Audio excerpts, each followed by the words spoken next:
Bismillah. Assalamu alaikum wa rahmatullah. People liked the, I think the Algeria episode. They liked that one. A few people listening to it. There was a brother in the group who, he lives in Algeria, he said, right? He moved there?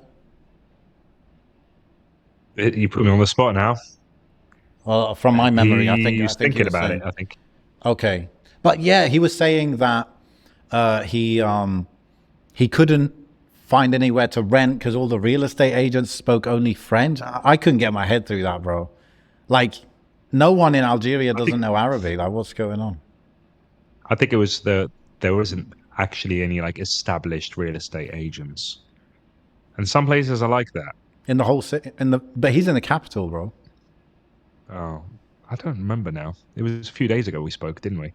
But there are some places where there isn't like an estate agent that you can just go to. You have to like know someone, like a samsar, and he'll find a place. That's what they call them anyway. It's just a guy. Okay. And Okay. he knows Okay. places. But the French thing is that what? So some places only use French paperwork. That makes Okay, sense. paperwork. I get paperwork. That's fine. I think Paperwork. that's what he means. Like a lot of the documentation and stuff is all in French. Although what I've noticed whenever I go to the consulate or something is actually the trend is now more where everything is Arabic and English, like less French. Oh, really? Yeah, yeah. So that's good. That's Was good. he But was he talking about Algeria? Or was he talking about Morocco? I can't remember now. no, he was talking about Algeria for sure. I think he was saying the capital. And he was saying, if I remember correctly, he was saying the real estate agents only speak French. And I'm just like, what? The whole school system's in Arabic only. So how can you not know Arabic? And maybe they thought that because he's Barani, they spoke to him in French. 'Cause sometimes that happens. They think, oh, you're from Europe, so you're going to speak French. So we're going Yes, to deliberately exactly. only speak French to you. Yeah. And they've done that to me before, and I'm like, no, don't do that. Like sometimes someone will be speaking to me in Arabic in Tunis, and they'll say some stuff that maybe I didn't understand, Yeah. and then they'll say it in French to make me Yeah, understand. yeah, I'm like, exactly. Yeah, no, you've yeah. I've lost me had even that. more. But then when I tell them, no, no, I'm not one of those, even though I speak French, but I'm like, no. And then they start to go to Fusha. They start being Fusha. Oh, So, I don't mind that. yeah. Right. So, yeah, what was this question? Assalamu alaikum. A few years ago, the conversation about masculinity and Islam popped up. And of course, I took a big interest in that. And some of you might know that I actually wrote a whole book on Islamic masculinity. I went to the Quran, I went to the Sunnah, I filtered out the red pill, I filtered out the feminism, and I came down to what a good Muslim man looks like. It's a really good book with tons of stories and examples from the Sahaba, from the Prophet ﷺ, from the other prophets of how to be a good Muslim man. It's entertaining, it's not too long, and I'm offering you the free first chapter. If you click the description below, then I will send that over to you. And then if you want to get the full book, you can get the full book. We also have the audio version. So check it out. See you around. It's called The Shepherd's Way. Well, I got it, and I didn't know what to say. It wasn't really a question; it was more of a statement. Okay. But I've got a few actually I haven't replied to. But this one says, "We found out that my dad has a second wife, and I genuinely don't know what to do. Bro, No one had any you should have ideas." told me that this is juicy. We'll do the whole episode about this. Okay. No one had any ideas. He was constantly taking business trips, it's put in quotation marks, business trips Okay. that sometimes took months. My mum almost had a breakdown when she found out. I feel so sick and sad about it. I don't recognize my own father anymore. Our family became toxic. I just want all of this nightmare to end, ya Allah. Wow. That's been sat on my thing for like 3 days or so. 3 days, And okay. I was like, I don't really know what to say about this. I'm going to just throw it to Amin. And here we Okay. are. Right, right. I mean, it's not a question, but I guess they're like, how can we go back to the good old days where we didn't know this information? That's what it sounds like. Yeah. It's guess definitely so. a woman Yeah. asking this question. I assume so. What can I say? Well, you know what came to mind for me, bro? I'll just say what came to mind is what a sad state of affairs that, like, someone wants to get married again and they feel they have to hide it. Like, you know, that's not right. You should be able to have this transparency. And of course, there's always the element of your first wife wouldn't be happy with it. That's normal. I'm not denying that. What I'm saying is, like, for example, my wife might not like, I don't know, I'm going to go on holiday to Dubai. She might not like it, okay? But I'm not going to like be like, yeah, I've got a business trip and I'm going to hide it and go to Dubai. You know what I mean? Like, I'm going to be able to be open about it. You know what I mean? So I think there's a big problem that, and this is like obviously 100+ years of this culture changing, but there's the fact that like polygyny is so weird and so not normal in the culture. It causes all these problems when the fact that sometimes women may benefit from it and men may want it, seek it out. They're still wanting it and seeking out, but the culture is not in line with that. It's not like, it's adapted away from that, if you like. So that's messed up, because the original need for it or want for it is still there. This is my...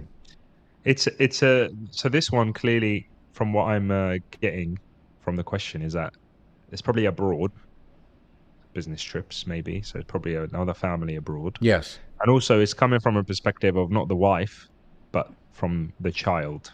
Yeah. So I think the wife or the other, the first wife can speak for herself in the sense, and we know that narrative, quite clearly. But yeah. For the kids, children, you mean? And I say children, kids or young adults, should we say? Yeah. Well, but that's still in line with what I'm saying, because I was taking note of the language used, and she said that it's toxic family, and she said, I just want to go back to, like, basically she was shocked by it, right? Okay. And I think that's what's caused the issue here, that if I grew up knowing that, yeah, maybe my dad one day would want another wife, and my mum obviously wouldn't like that, but he might want, and that could happen. If I was raised more like that, then firstly, this might not be secret in the first place. But even if it was, it wouldn't be as shocking. You know what I mean? It wouldn't like destroy my image of my family, because I can understand how it could do that. It's like, yeah, it was always me and my mom and my dad and my siblings, and we were like the family unit. And now it's like my dad has split himself, like half with us and half with them. And obviously there's an element of betrayal of, you've been hiding this, and you've not been telling us, and you've been saying one thing like business trip, but in reality it's something else. There's nothing like betrayal, that feeling of betrayal, like obviously that goes deep, right? That goes very deep. So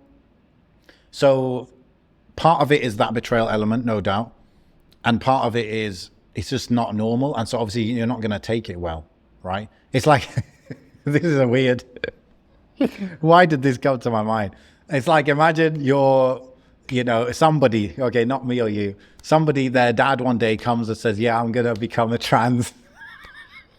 It's like, what? Like my whole, like, that's my dad. That's like the guy, the man I look up to, whatever it is, you've got this image, and then it's changed, right? So it's like, my dad, I thought he was, we were this family unit, nuclear family, mom, dad, kids, and he's just working hard, going on business trips. And then the reality comes, and it's like, whoa, like, so I think that's really what's happened here.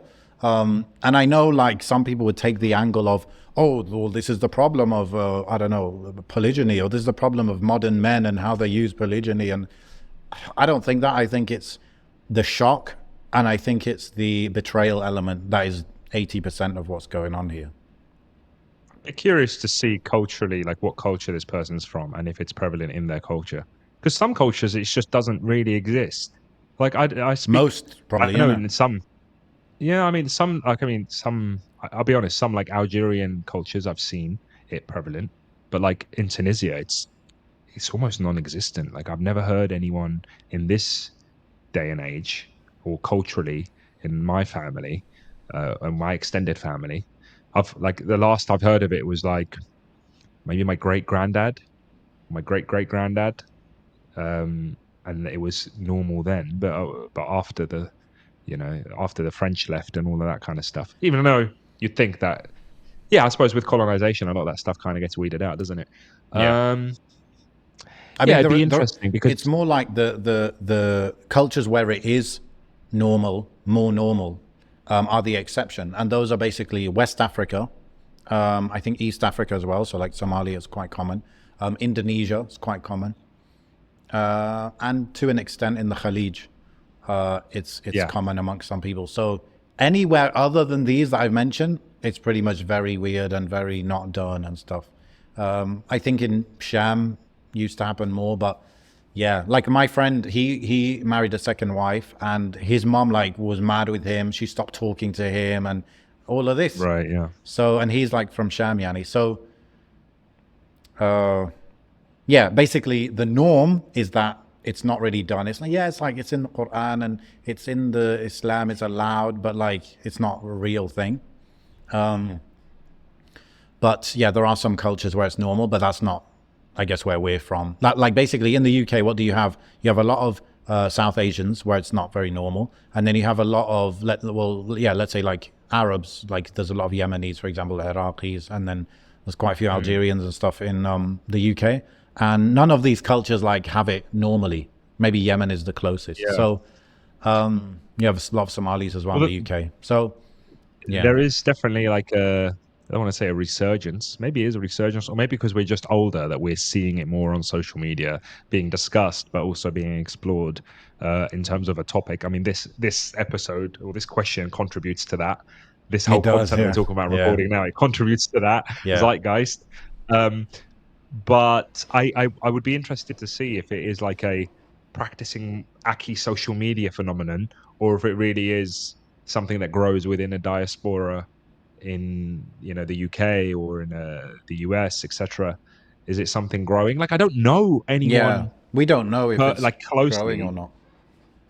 Yeah, like people talk about it, no doubt. Exactly. It's always Yeah. like it's either butt of all jokes or whatever. It's like that cultural thread of jokes and stuff. But in terms of serious people, I've only heard of a handful, and they're usually like shuyukh or da'is or something. But for an individual to say I know someone and how they're doing it and how they're holding it down, I don't. I don't. I don't know anyone that is. I know people that have like tried to, and it didn't work out. Whether they like approached their wife and she wasn't on it, and they kind of abandoned it, or whether that ended up being like a cause for divorce. Like I know a couple like that, but in terms of anybody that's actually, fulfilling it, I don't know anyone. So it's hard to say. Yeah. But I suppose you mentioned someone. Oh yeah, yeah. Probably know It's about crazy three, though. four It's people. crazy how the culture was different though. Like I was told that I think it was my great granddad. I think his wife approached him, telling him to marry someone else because she needed help in the house. Yeah. And I don't think he was on it, but he did eventually. Like How can that's you say completely no? different. No, but like it's like it just people are different and cultures are different and societies are different. But coming back to the question, then, what do you think this person? We're assuming it's a sister, the daughter. What do you think her? Look, we have to assume that this is the only issue. There isn't any other dhulm going on. Yeah, that's Not saying true. this is dhulm, but like we need to assume. We're taking this at face value. The only issue is this. Now, you Yeah. did mention, family is toxic or whatever. I don't know what that means. Is there further issues? Is there more? I'm guessing it's We're just all taking this, the relationships have got a bit messed yeah. up. Yeah, because of the But let's betrayal and surprise of it. just take it as it is, which is second. You found out he's got another family, and the only real issue is that they lied and they've got another family. There's nothing else other than that. They still fulfill their obligations towards you guys. They still provide for your family. If you believe that your father was going on business trips, then you believe that he's got business and he's making money. If he was poor but he's going on business trips, that wouldn't compute. You would have thought something was suspicious earlier on. So we're assuming that he's wealthy enough that he needs to go on business trips, and you're well provided for. That business trips make sense to you. Okay. If your father is I don't know, a taxi driver, but he's going on business trips, what does that mean? Do you understand what I'm trying to say? Like, I'm not dissing taxi drivers, I'm saying why would a taxi driver need to go on a business trip? Yeah. But if they're like a businessman, Are you saying that different. this So man has been responsible enough that he can actually afford two households? Is that where you're? we're just going on that assumption that because otherwise you would have kind of thought like my dad. Okay, my dad used to go to Tunisia all the time, so that made sense. But some people asked me, back in the day, like, "Oh, did your dad have another family?" I was like, "No, my dad's not really that kind of guy." And people didn't believe me, but it was quite evident they didn't. And then nobody's come up out of nowhere after he died and said, "Do you know what I mean?" Like he didn't, and he wasn't that guy. But like, I don't know how you wouldn't kind of clock on sooner, Yeah. unless it is really like. Anyway, I digress. What do you think this Yeah. person's approach should be? Am I the right person to ask? One thing I was just thinking of is, when you're in general, yeah, when your parents, people you look up to, people close to you, people that you, how do you say it? You rely on them so much, you lean on them so much that when they actually hurt you, you're a bit lost because you're like, well, when anyone else hurts me, I go to this person, but now they're hurting Yeah. me. Yeah. What I try and do is see them as the victim. Not for the sake of justice, but for the sake of not having toxic relationship, as they say, for the sake of, birrul walidain as well and stuff like that, is to try and like empathize and see the person as a victim. So this person, like, let's say the worst thing that this man, Yani, has done, you could say, is that he kind of lied to you. He was kind of covered it up. But then you could empathize and you could say, well, what has caused him to feel like, assuming he's a normal guy or even above average guy in terms of morals and manners and treatment, why would he want to lie to his family? What made him feel that he has to lie to his family? What made him feel like he wants another wife, he wants another family? So there must be something that pushed him hard to do something like this. And then on top of that, to like try and keep it secret. So you could go down that angle for the sake of, again, with these things, you could go down the justice angle of like, oh no, he must be punished or he must apologize, or you can go down that angle. But look, this is your dad, yeah, this is one of your parents. Yeah, I was So, going to say. Yeah. so it's at least at the beginning and the first reaction, it's good to go down the empathy route and be like, okay, just be curious. Like, why would a man do this? Why would a father do this? He's got a wife, he's got kids, his kids are like grown up and stuff. Like, why might he do that? Maybe you will understand, maybe you won't understand, but it's a good to try and get into his mind, put yourself in his shoes. And I think specifically, because as a woman, maybe you'll never understand why he might want to marry another wife, but you could understand why he might keep it to himself, That's something that just comes to mind for me, because whenever I've like gone down that mental rabbit hole of blaming my parents for anything, I found that the whole empathy thing has helped me a lot. And it's allowed me to just kind of let go of it and forgive. And actually what it's done for me is actually made me reflect about myself and my behavior and how I could easily act that same way, And so let me try and learn from, at least from that. Like, let's say if my parents made any mistakes with me, okay, I see the negative effects of that. Let me empathize with them. And now let me reflect on myself. Am I making some of those mistakes, or could I? And so to kind of be a warning for myself and a learning for myself, Yani, this is what came to mind for me, What about you? Yeah, I think I'm going to assume that this person is young and maybe not married themselves and hasn't got kids themselves, and still within the realm of seeing their parents as impervious to committing sin and just perfect, and part of that aura that parents do have, where they don't do anything wrong and everything they say is right. Like, even though if you sit and think about that, that that's not true. There is a subconscious element from upbringing that makes you think that my parents are right and they're always right and they're good and they're so the shock of like you said, your one of your parents lying to you, or maybe not even lying to you, but not telling you the entire truth, can be quite a hard pill to swallow. But if you were to, let's say it was a lie, we could categorize it as a lie and a lie as a sin, then you just need to really come to terms with the fact that people sin differently than you do. And just because you have responsibilities doesn't mean that shaitan leaves you alone and stops you from sinning. You know, you one day, or me one day, or everybody one day, they'll have responsibilities, people to look after, mouths to feed, and shaitan will, cause you to sin, and that sin may be found out by your family. It doesn't mean that your parent is not your parent anymore. It doesn't mean that your father is not your father anymore, your mother is not your mother anymore. And like you said, empathizing with the fact that they sin differently to you is something that you just got to grow up and swallow. Um, Now, communication is really key. I think, yeah, absolutely talk to your father about it. And just understand. It's just understanding. But you need to be, you know, this could go one or two ways. The mother could either want to stay or want to leave. That's the two ways. Um, I think there's always benefit in trying to keep a family together. But at the same time, you've got to be a realist and understand, okay, if your mother really doesn't want to be part of the marriage anymore, then that's a feeling you can't really, you can try and advise, but you can't really get in the way of if the mind is made up.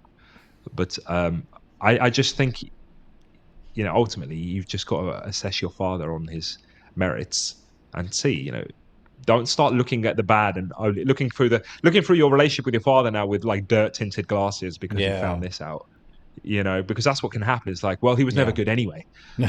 He never did anything for us. Mm. He's never there, etc., etc. Well, clearly not, because Mm. he's been there all this time and you haven't, the fact that you feel so betrayed, it's hard to say, I'm making assumptions now, but the fact that you feel betrayed might indicate that Mm. he was always Doing a there, but you decent feel job. Yeah. like, yeah, doing a decent job, but the rug's been pulled from under you. Yeah. Yeah. I mean, in terms of like, yeah, the first marriage, like continuing or not, I think it'll be very hard to influence your mother like that, but it depends on your relationship. But I think it's good to always make those decisions slowly. So, give it a month and decide, not a week, stuff So like that. If that is even in the everybody conversation, I don't know. everybody's situation is different, so we can't make a blanket statement. But do you think it's a good idea to keep stuff like that a secret? Because the assumption is that the only reason it's kept a secret is because he doesn't want to hurt the feelings of the Yeah. family. And that's a good point. That's part of the empathy, is thinking, well, why did he hide it? He hid it for a good reason, even if it might not be the best that he hid it, but he hid it for a good reason, which is that he didn't want to hurt feelings, So it's important to note that, to give him credit for that at least. I know someone whose father has two wives, and they know, the whole. It's very clear actually in the Yeah. family, Yeah. and I know there's been issues, but generally speaking, they're still married and they're Yeah. still, and it's abroad as well. It's not like it's kind of like what we're assuming here. Or like one in One wife and UK or family are something and here, one elsewhere. Yeah. and one's another country, and they go back and forth. But they're a respectable. It's a known individual, and they're a respectable known individual, and from what I see, they're holding it down in that regard. I said earlier I didn't know anybody. I don't know this person enough to say, but I've met them a few times, and so Yeah. there are families where that happens. I'm sure there has been times where it's difficult on the mother, but from what I know, they are still married, and I've Mm. known them for 12, 15 years. So Mm. it it does exist. Actually, I think it's just all the examples I know, their first wives, fully know, and in some cases they're like very chill about it. So like, Mm. okay, this guy's not like a close friend, but he's somebody that I knew in the UAE, and I invited him over. I invited him to my house, and he came with both his wives in the same car, with their kids, and so they were that close. I think they actually had apartments in the same flat, like the same building. Yeah. And my other friend who's here in Turkey, his wives live like one above the other in terms of like in a building, and they're Oh like wow. Okay. very chill, like they're like okay with it. I know a few people, like, I don't think, only in that first example I gave were the wives like kind of like friends. Okay. In the other Yeah. examples, they're not friends, but they're just like, they're not trying to kill each other. You know what I mean? Actually, Yeah. interesting. Just a few weeks ago, a distant friend of mine, he was like traveling and he came back, And then he's like, yeah, actually, I was in XYZ country. And I was like, oh, that's a bit of a weird country to go to. Like, what were you doing there? Yeah. And he's like, oh, actually, I got married. And I was like, and he's already married. He's got a few kids and stuff. I was like, oh, really? Okay, Mabruk. And I was like, so what's your plan? Like, how are you gonna bring her here, or like, what are you gonna do and stuff? He's like, well, actually, she's gonna stay there.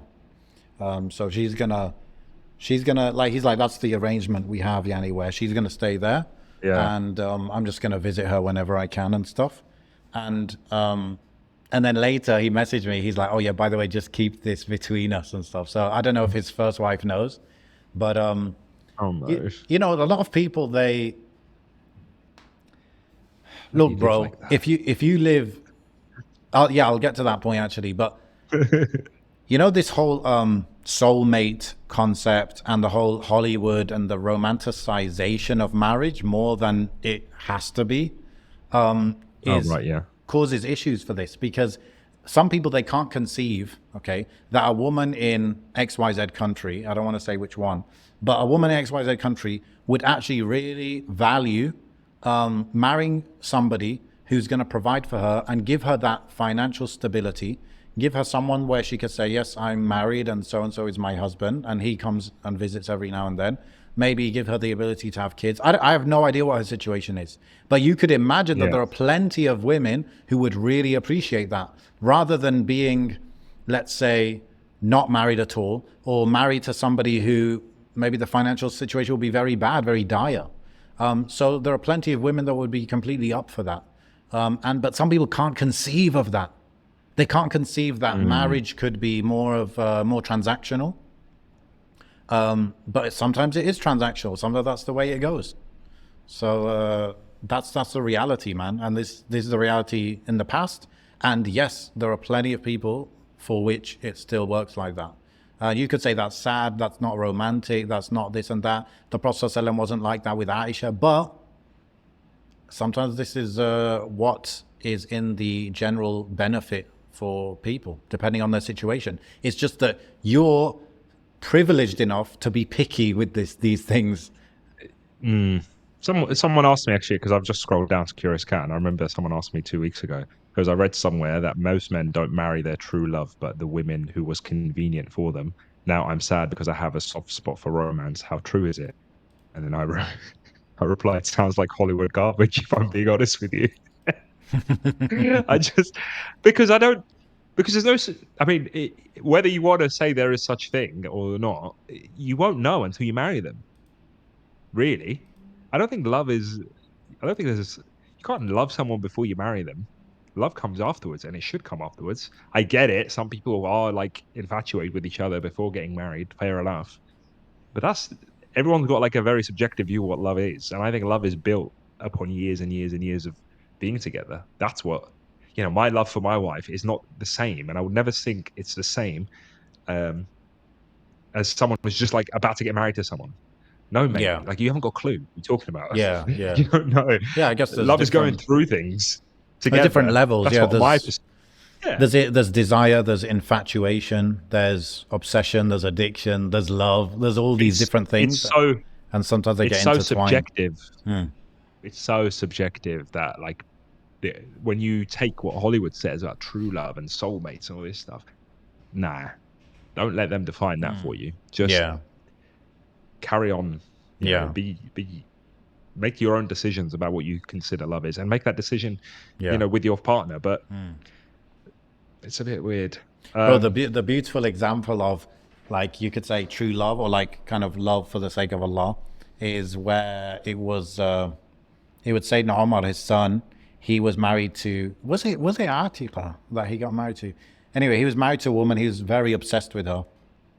And Umar ibn Khattab, he passed by them after Jumu'ah, and they were like, whatever, they were chit-chatting and stuff. And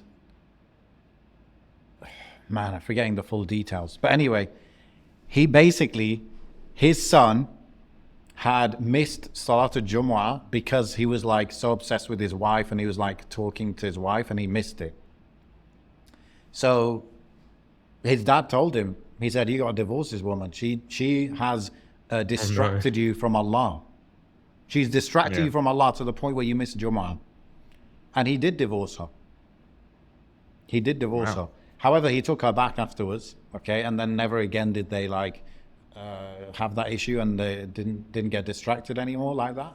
But that, there's something like very, mashallah, like Allah centric about that. That I'm obsessed with you. I'm like we have a great relationship and all that.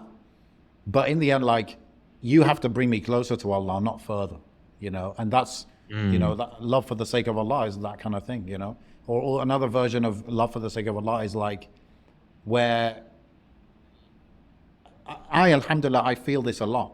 As soon as I find someone out is Muslim, I just like that person a lot more, right? Just like a switch flicks in my head, and that's also love for the sake of Allah, or helping someone, like being more enthusiastic in helping them because they're Muslim, Assalamu alaikum. Amin popping in here just to mention the 4 things that were pillars of alhamdulillah the success that I've had so far.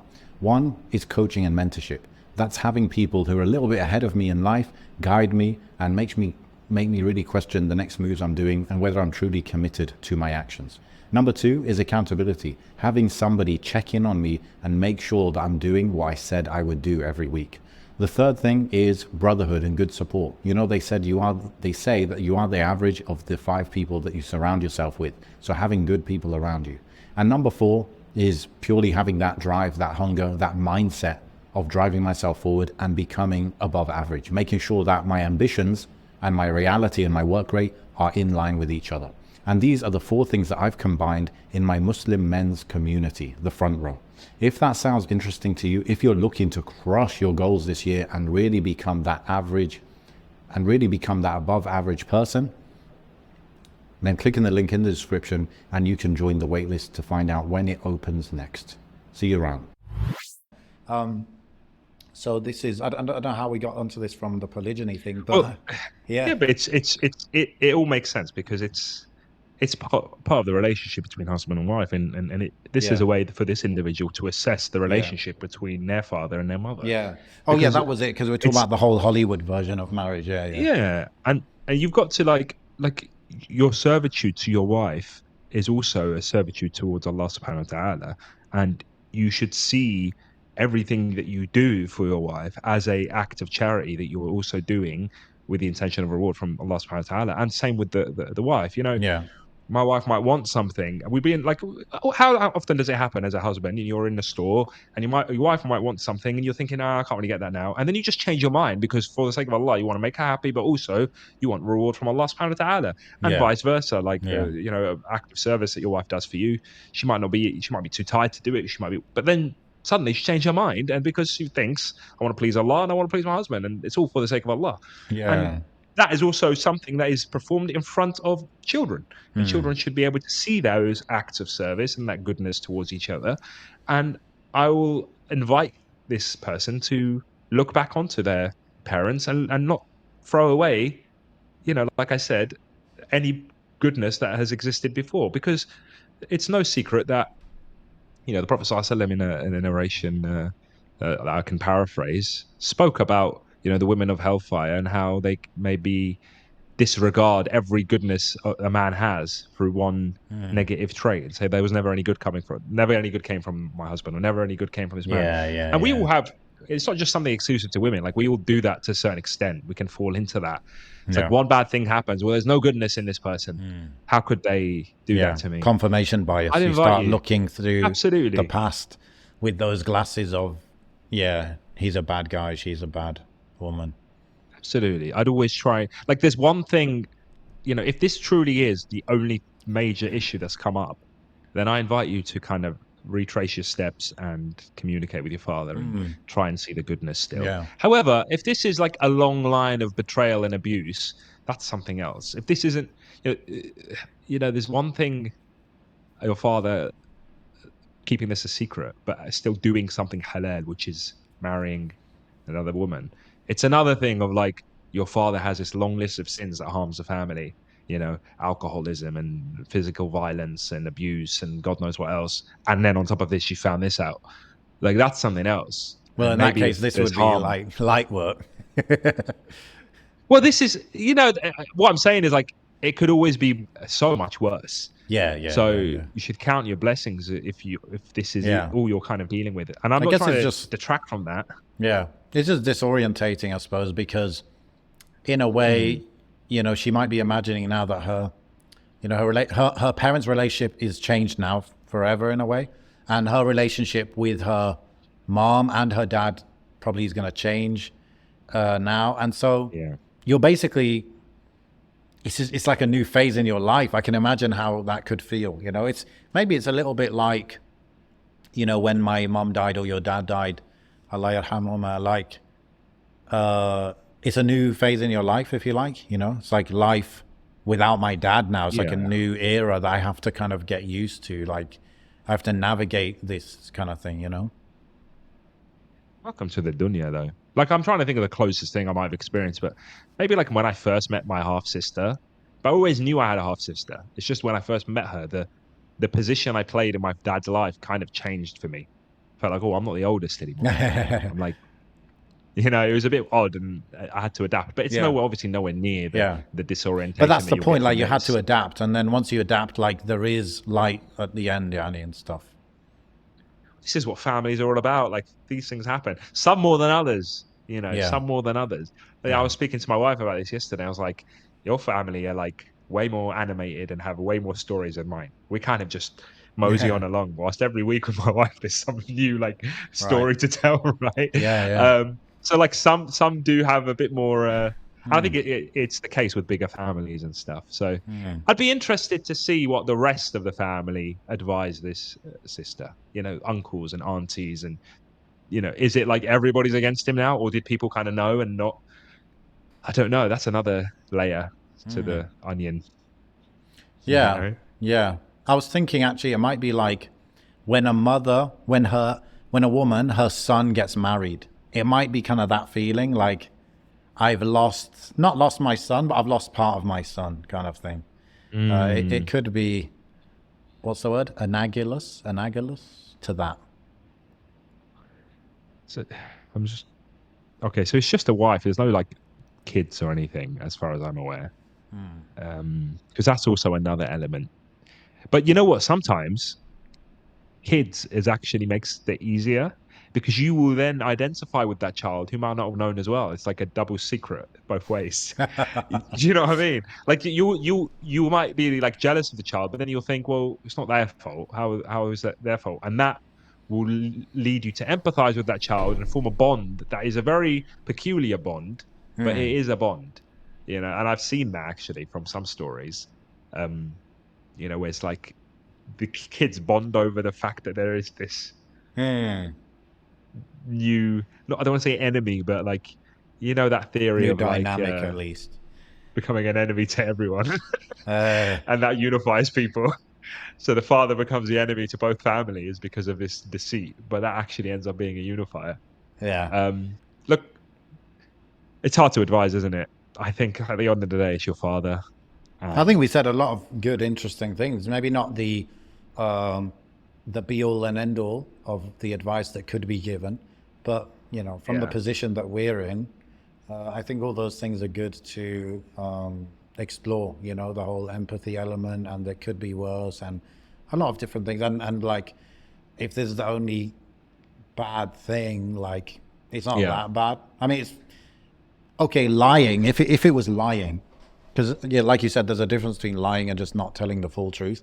If it's lying, okay, yeah, that's haram. But like having a second wife is not haram, and it's not like your first wife needs to like sign some mm. papers. It just might Look, upset her, and stuff. And look, yeah, ultimately, the cold hard truth is your father doesn't owe you much in this regard. However, there are certainly things your father can do to make it easier.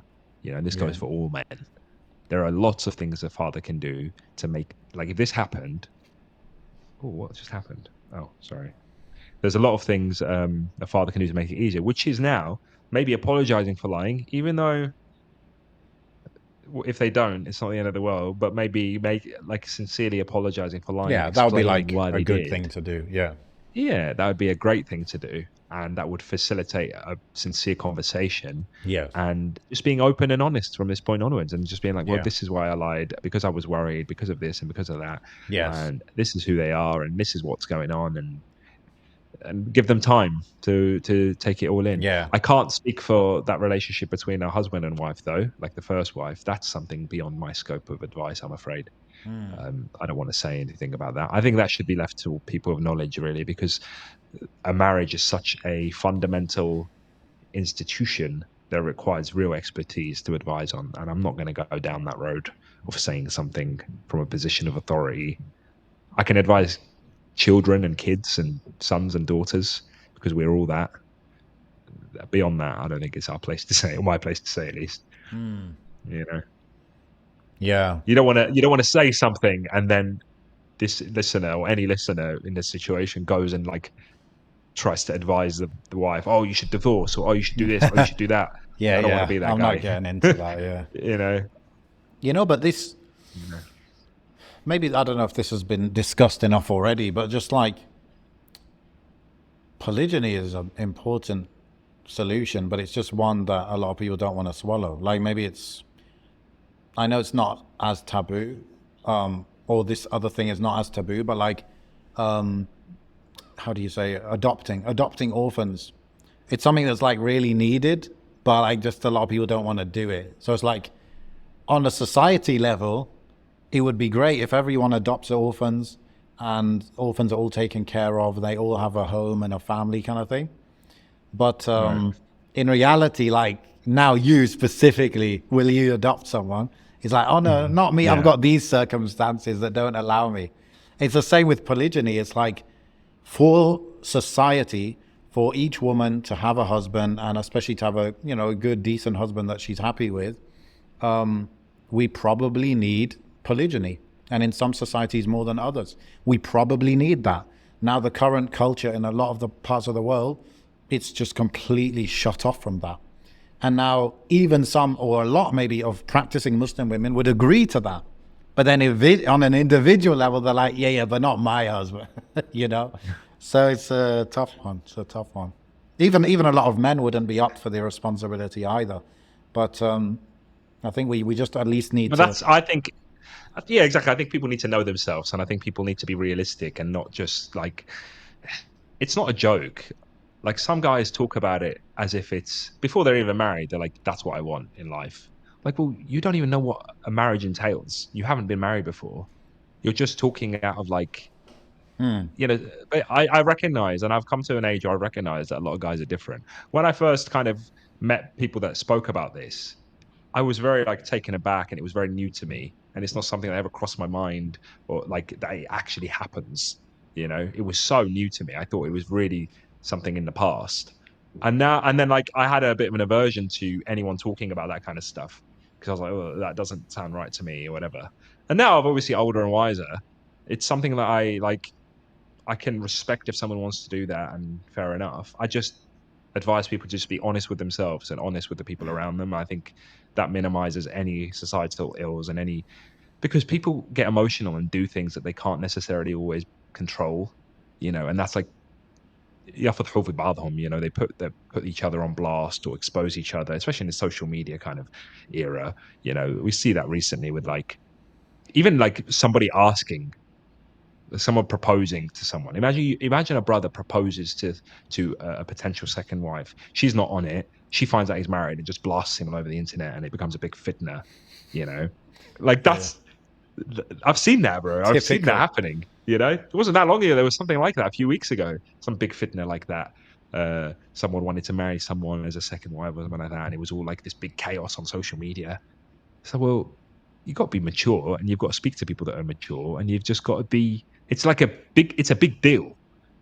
And I don't know how, the one deficiency that comes across to me with brothers is like, I don't know how, I don't know how they can be so confident that they can do it. They talk about it so nonchalantly. Like, I worry every day that I'm maybe not doing as much as I should or can for my own wife. So, like, to have that kind of confidence that you can carry two families is just more power to you. I just couldn't fathom it. Yeah, I I think couldn't fathom it. 50% of the time it's delusion, and 50% of the time it's that youthful energy that actually is a good thing and it's necessary. And without that, Salah ad-Din wouldn't have done what he did, and Muhammad Mm, al-Fatih wouldn't have done what he did. Even a good friend of mine who's by age, I think it was 19, he'd made many millions of dollars in business. And mm. part of the reason was because his first business did pretty well, and he didn't know this issue of like, he didn't have all these doubts in his mind, or what if this happens, and what if he wasn't worried. He's like, in his mind, You just jumped when I into do it. business, it works. So let me do more business, Yeah, yeah, you know? yeah, And so that, and especially this is true for men, and that's what testosterone allows you to do, is do some of these a bit wild, a bit risky things. And your testosterone is the highest when you're a young man, and Allah made it like that. It's beautiful, actually, and that has its place in society. But just that's the strength and the weakness, because sometimes as a young man you have to know that this is delusion, and mm, sometimes like it's not delusion. It's like, okay, let me give it a go. Tawakkal ala Allah. Let me give this whatever big thing a try. So we need it, and that's the key though, to know whether you're being deluded or not. And maybe the difference yeah. between those two things is whether an elder or some mentor of some sort of yours can kind of check you on that. Yeah, absolutely. I think, there's a lot of brothers that do speak about it from a purely carnal desire kind of perspective. Yeah, and that I think throws me off because I'm like, that isn't, even a person married to just one wife, that isn't the be all end all of their marriage. There's so many factors that play into their marriage. So Yeah, you yeah, need to be prepared to cover all bases of a marriage in your second family as well. yeah, yeah, I just you don't want to be like okay, this at the moment this sister said he's got another wife. But does he have another family? There's a big difference between for anyone. That's what I'm saying. Like some guys are like, oh, I want another wife. Yeah, but do you want another family? Are you prepared to have another family? That's what I'm trying to, because I do see the whole institution as a family building institution. Although there's nothing to say that two consenting adults who don't want to have children don't want to have children. That's up to them. But the institution, in my perspective, and what I've been raised with, is that it's a family. So somebody who has like four wives, for example, in my head, I'm like, yo, you got four families. You know, it's crazy to me, but more power to them, to those that can. Um, it reminds me, you spoke about testosterone. I never mentioned that I got my levels checked again, but maybe it's not a big yeah. episode. But I'm okay, bro. I fixed it. I fixed it. I want It's to great. test mine. I'm very curious now. Some I'm people might very remember, like, curious, was it a year ago? bro. Just over a Yours year was ago, low, bro. we did an episode on it, and mine were like not that great. But I exercise, and I lost a lot of weight, and I'm back in normal levels for everything, more or less. Testosterone is normal. It's not like sky high abnormal like some people are, but maybe that's why I'm so mellow. But I'm definitely within normal, alhamdulillah, normal ranges for a healthy adult in my age. So that's great. Yeah, That's I great. think I don't want to know. I think that's my You problem. want to know? Yeah, yeah, Yeah. Ignorance is bliss sometimes. yeah. I mean, well, I would have done it because I got my blood checked just for the sake of knowing my general health a few times now. But testosterone just wasn't one of the options, I think, so I didn't seek it out. But Yeah. yeah, um, Well, yeah, that's the advice for the sister. That's what we can say. And for anyone else. yeah. But that thing I said We're not, about we're not like polygyny is needed and it would really help. It's like you can say that all you like, but yeah, it's just one of those things like, where does the change begin? I don't know. Yeah, I mean, look, the change has already begun. I think there's a lot of young people that are talking about it, and women as well. I see like the discourse. Some people accepting it. I've come to terms with the fact that there's so much diversity in Muslims and their cultures and their understandings and their needs and whatever. There is so much diversity that there really is someone for everyone. Honestly, there are women out there that are, made for men that are about that life. There are men out there that are made for women that are about that life, and vice versa. There are people that aren't interested and women that aren't interested in our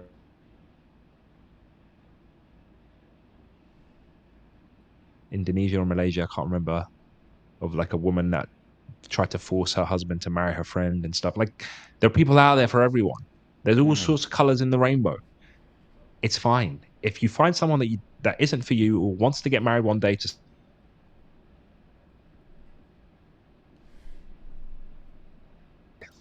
yeah, so I'm saying like there was like a woman, I think it was Indonesia, that like tried to force her husband to marry her friend or something like that.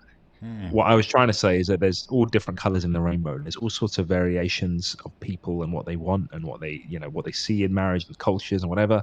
And if there's somebody that isn't for you and you don't want to be a second wife or they're whatever it is, there's someone else for you. I'm talking, this is pre-marriage.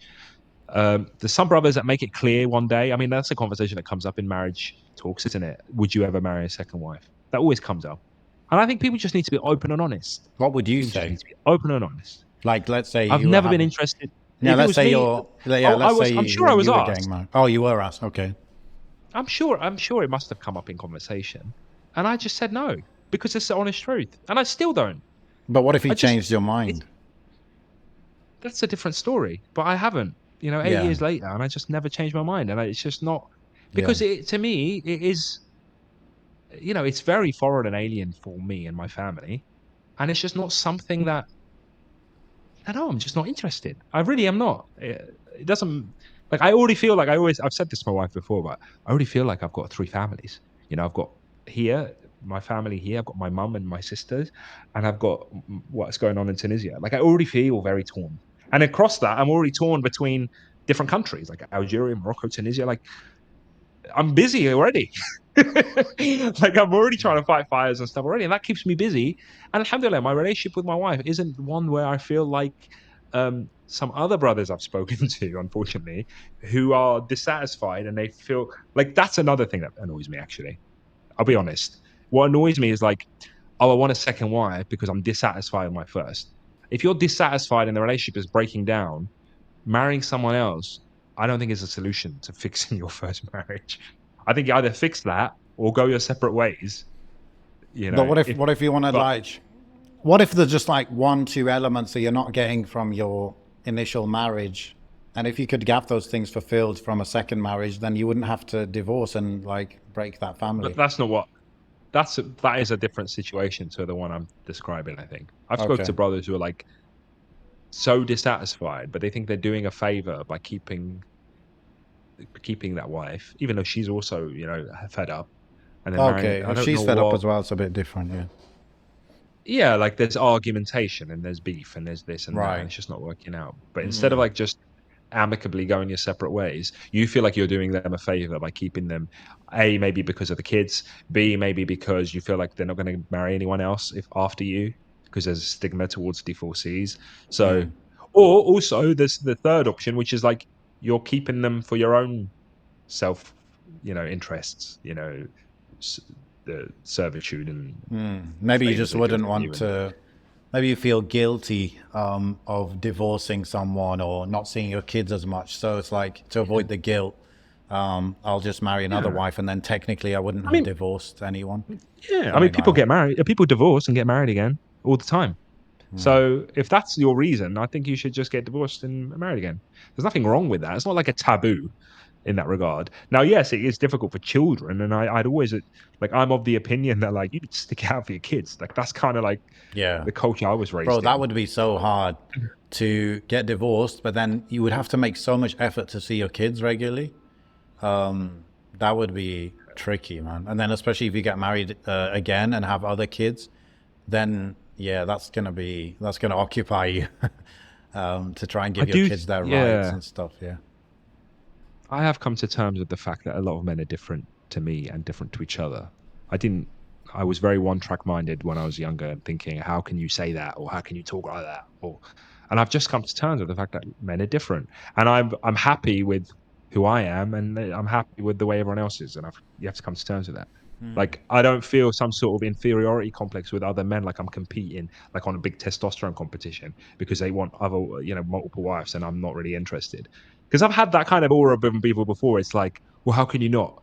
Well, I just don't, and I'm fine with that. Like, I don't care. It's fine, you know. But there is a That's bit of like confidence, bro. That's masculine yeah. confidence. But there is this like, look, this extends to the manosphere online. Okay, where it's like have loads of kids and get loads of wives and make loads of money. It's like, just calm down. Like, what Just shut calm up. down. Like, it's like, you know, that I think what the manosphere thing should be is, this sounds really cheesy, but it just should be like, you know yourself and be confident in that. Like, no, don't try and, you know, emulate the Prophet Sallallahu Alaihi Wasallam and the Sahaba in their dealings, in their manners, etc. But like, don't like compete with each other in like this arrogance and this like, I don't know, collectathon, I'd call it. Takathur, It's like, bro. bloody, Takathur. it's yeah, exactly, exactly. It's like Pokemon, bro. It's like, gotta catch them all. Like, I need everything, you know. I think, look, bro, naturally, men are performers. They like to be high performer, right? Now, what Right. you're a high performer in, that's where all the difference comes in. Yeah. But like, I wouldn't say to people, calm down in terms of like, don't try and be a high performer. No, be a high performer. But just choose things that you actually want to be a high performer in, not what other people are kind of influencing you or telling you to perform well. So if genuinely you're really into having multiple wives, then yeah, make that your thing and work hard towards it. Maybe you don't need to shout about it all the time, but yeah, work towards it. Or if you're, you know, you want to compete and be a high performer with your Quran or with whatever it is, then definitely do that. In fact, if you're not a high performer and trying to be one as a man, I would say you're a loser. Like, come on, sort yourself out. But yeah, don't just like copy and like take on other people's goals for you. Have your own goals. Be your own man. Yeah, absolutely. There's like a marketing thing about it, isn't there? Where it's like, I call it Tateism, bro. It's like Andrew Tateism. Yeah. It definitely is. Like, so many little Tates and Tatettes have popped up, and they're all like, you know. But it is It's like appealing this because persona and this. it's appealing. Why do they talk about like, what do they talk about? Money, women, and what else? Power and look, but also, let's not deny. I'm not going to deny this. Actually, I'm going to be honest with myself. There are women that are interested in that kind of thing. You know, there are women that are interested in those kind of guys. Of I course, can't deny that. That exists. But just from that a isn't- man's perspective, like, yeah, like, why does it, marketing wise, why does it work if I say, yeah, you have multiple women? Because a lot of men want that. But what I will say, this is my issue. Yeah, Yeah, there are women that want that yeah, kind of guy, yeah, and there are guys that want those kind of women. And there Yeah. are women that don't want that kind of guy, and Yeah. there's guys that don't want those kind of women, and Yeah. that just needs to be respected. Because the way that those guys sure, talk about it is, if all women like this, you know, there are a lot of women that think those kind of guys are disgusting. They don't Oh, want you mean anything you're to do with it. talking about the assumption that that women like men that want multiple women? No, like this kind of like chauvinistic, like I don't know what you want to call it. Like I said, like the Tatists, bro. Like those but- kind of guys, bro. Yeah, but Tate is like a parody of, like, Gross. So many men that have become those kind of things, bro. yeah. But Now they are attracting. I'm sure they are attracting women that are interested in that, but Yeah. not every woman is that. yeah, I think the reality is this. 99% of women are not interested in a man who's going to take interest in other women, right? You know, if we're talking about wives, 99%, they're actually not interested in that. Yeah. However, and actually some of these guys do say this. However, they're like, be such a great guy that they'll put up with that. Like, even though they're 99%, they don't like it, right? Yeah. But and there's no doubt that there is something that is very attractive in a man, or when he's a high performer, and therefore he's very attractive. He's a high performer. He's confident. Maybe he has amazing trust in Allah, and because of his trust and his fear of Allah and stuff, he's actually very confident. He's like, yeah, why not? Let's do this. Let's do that. Let's make moves, and that is very attractive. But then it's like, oh, but he already has 2 wives. I don't want to be a third wife. But then it's like, oh no, but he's so attractive that I'll compromise. So I think this is the Yeah. dynamic that they're talking about, and I can see that being like very, how do you say it? That could be a lot more common than just like the 10. You think 10% of women are cool with a man who would have multiple wives? No, more than that would put up with it, would compromise. If there are actually men on that level, that is, there aren't too many of those. Yeah. You've just got to know each other, don't you? I think But that's yeah, but ultimately. I agree with This you in is terms of like, I don't know, 80, 90% of the time, the truth, the reality of who you are, like the audience of these guys, you actually don't want that. Or maybe you're not that guy right now, or you're never going to be that guy, or it's just like, be real. The most it important thing just to choose for yourself is your goals. Now, once you've mm, chosen your goals, maybe the way you achieve those goals, you don't choose that. Somebody will guide you on that way. But choosing your goals is very important. Have your own goals. And obviously, you should be highly inspired by Allah and the Prophet ﷺ's guidance when it comes to what your goals should be. yeah, ultimately, and that is the bigger thing, isn't it? Like we are here for a purpose, and there is more to life than takathur, as you said, and that Yeah, extends, not just wealth, but also money and women and children, yeah, and you kind of have to look past all of this, this marketing and this like masculinity marketing thing, and put because I've noticed a lot of the marketing is like God and Allah subhanahu wa ta'ala are mentioned on the periphery as opposed to the central. Because yeah, what's the point of having kids if you're not going to yeah. strive to It's like to earn reward through them? be fully dunya focused and materialistic, but then just say Yeah, inshallah here and there to make yourself feel okay with it. yeah, yeah, exactly. And like or what was it called? How the terminology we spoke about before, like high value man, Yeah, and all this stuff. And it's just like you just sound very. You've just basically put a veneer of Islam on top of this red pill nonsense that we spoke about before, yeah, and kind of made it. But look, sometimes I'm walking down the street, bro. I see an old Muslim man, elderly, with his wife with him. They're all elderly couple, and I'm like, you're not, you're happy and you're married and you've been married for God knows how many years and you've held it down and you've had your ups and your downs, and you're just a sweet old man. And you've never taken a course on masculinity, and you've never, you know what I'm trying to say? Like, the real world is full of men that didn't need no course or like no, you know, Andrew Tate's type person to teach them what manhood was. They just focus on their responsibilities and they hold it down. And that's really as simple as that. Know what your responsibilities are as a man and hold it down as best your ability and trust Allah every step of the way. That's as simple as it is. But the moment you're deficient in any of that, you create excuses and room for animosity and marriages to break down. Your job is to hold it down. Your job is to do the best you possibly can with what you're going to be questioned about. And that's it. But the moment you start pivoting towards self indulgence in all aspects, you طيح في قدرك, and your the respect that people should have for you drops. And if you were covering all bases as best as you can, then the marriage thing, like this sister is complaining about, might be an easier pill to swallow in the long run. Obviously, there's a shock initially, but if she was to sit down and think, well, let me assess my dad. Does he provide for us? Is he there for us when he can be? Has he ever, is he a jabbar? Is he an oppressor? Is he? Well, no, actually, it's fine, you yeah, know. And if he's a good dad to me, he could be a good dad to my half siblings. If he's a good husband to my mum, he could be a good husband to my whoever that woman is, you know. And that's the way you got to look at it, right? yeah, Is he a good man? Is my dad a good man? Objectively speaking, yeah. that's it. He might just be a good man, a good father. All he wanted was another wife. Is that too much? Is that a problem, really? he just he There is just that. wanted he Thank you just for that. wanted the McDonald's, and he just wanted the upsize. Come on. There's that famous He had, saying, isn't this is there? what my friend said, he's got two wives, yeah? Well, I told you his mom was like, stop talking to him, and she was mad at him and stuff.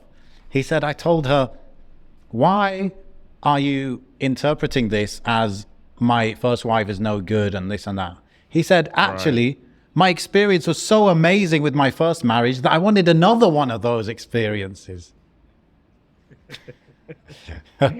Oh man, it's just for me, like it it's like a tsunami of stress that just I could never consider, because the stress would just not be worth it, you know.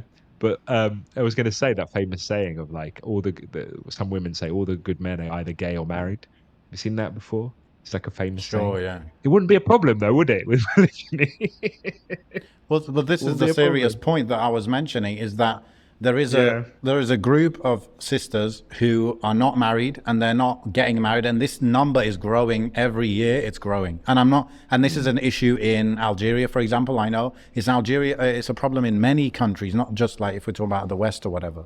And these sisters, either they're divorced or they're just like getting on the older side, where a man who would normally marry a woman of that age, he's already married and maybe he doesn't want another wife, etc.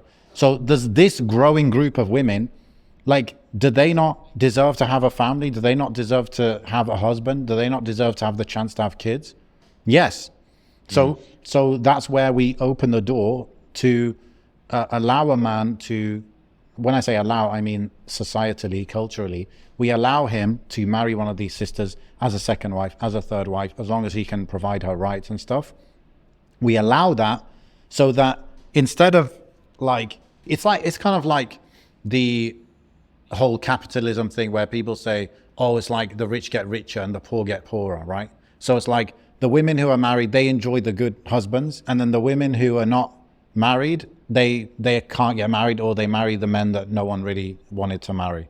But if a good man could marry a second, third wife, then he can, those good men can be shared around, if you like, if you want to put it that way, you know? And then we don't have just like these losers who never, when I say losers, I mean they're losing out on marriage. We don't have just a group of those where there's like, khalas, no opportunity for them. We actually can say that there is this option for you. And I'm sure as people learn how to accommodate to that kind of lifestyle, then many people can just go on and have a pretty normal marriage and family, even if their husband has another wife, you know. I think is, you know, people might say, oh, this, but you're not like the Sahaba. And there's all these like excuses that come up. Yeah. But in reality, like, just put yourself, and especially for the sisters, put yourself in the shoes of a 38-year-old woman who has stopped getting proposals, and she's just thinking about how if she doesn't have kids in the next few years, she might never have kids, and she really wants kids. Put yourself in her shoes, you know. Put yourself in the shoes of a woman who got divorced. She's, you know, 33. A lot of the guys proposing are just complete losers. Like, it would be irresponsible to say yes to that kind of person. And maybe, you know, a guy her age, he's already married, or he's, you know, he kind of wants someone younger for his, at least for his first wife. But another guy as a second wife, like, maybe he would marry her, you know. So by the way, I think it's very normal for a man to have kind of different preferences for a first wife to a second wife. I think it's very normal, and something that should be accepted. And it doesn't mean that the woman he's willing to marry as a second wife but not a first wife is worse. It's just that I just think you're looking for different things in a first wife versus a second or third or whatever fourth wife. So that shouldn't be seen as it's like a degrading thing, you know. So so yeah, it's like, put yourself in these kind of women's shoes, realize that although many people are not talking about it, this is a real issue, and it's actually growing. And maybe when it grows enough, then polygyny will become more normal. Who knows? Who knows? Because it will be forced to become normal because of the desperation and the bad situation and the societal breakdown. What are you going to do as a woman when you realize, yeah, maybe marriage is not for me. Maybe it's just not in my qadr. What are you going to do? You're probably going to go all in on your career or something. You're going to become, you know, one of those types, even if you didn't really want to. But where else are you going to put your energy and your, I don't know, motherly care, like, you know?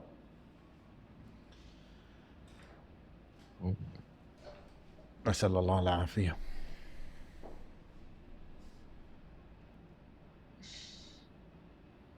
You're so right. What you said, I don't even know if I agree with all of it. Nah, man. Ultimately, you just gotta respect. We've got to respect it, don't we? We have to respect it as a thing.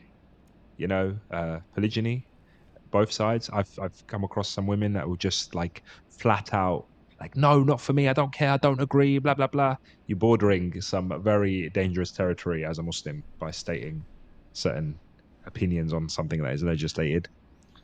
But it is what it is. You know, it Yeah. is what it is. Everything has to be treated with respect, both men and women, and that's the main thing. You know, I respect guys that want to do that and are serious. I just make sure that people are serious and honest with themselves. And if they want to be honest with their family, that's even better. That's my position on it. And I'm Yeah. sure likewise, you'll be likewise. So that's the main thing. Yeah. But yeah, man. Inshallah. It might seem bad for this sister right now, but inshallah, you know, who knows, few weeks, few months, it'll feel a lot more normal. Inshallah, things can go back to normal in a way, or some sort of good level of feeling normal at least. 100%. May Allah aid everybody involved. I mean, ya Rab. All right, let's end it there, inshallah. Subhanakallahumma bihamdik, shadu an la ilaha illa anta, astaghfiruka wa atubu ilayk. No riot talks, maybe next week. We'll see. Yalla. Assalamu alaikum wa rahmatullah. So,